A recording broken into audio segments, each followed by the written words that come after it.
Randhir Singh's election was unanimous during 44th General Assembly. Veteran sports administrator Randhir Singh made history on Sunday, becoming the first Indian to be elected as the president of the Olympic Council of Asia, OCA. The election took place during the 44th General Assembly of the continental body. A five-time Olympic shooter, Singh was the sole candidate eligible for the presidency.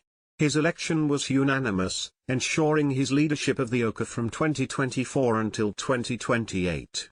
Singh has been serving as the acting president of the OCA since 2021, stepping in for Kuwait's Sheikh Ahmad Al-Fahad Al-Sabah, who received a 15-year ban from sports administration earlier this year due to ethics violations.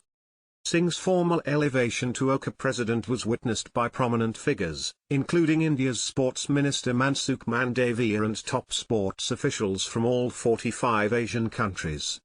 Hailing from Patiala, Punjab, Randhir Singh belongs to a family deeply rooted in sports.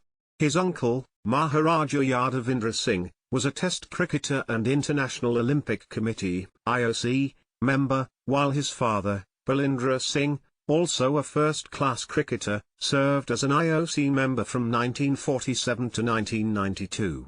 Randhir himself was an IOC member from 2001 to 2014 and continues to serve as an honorary member.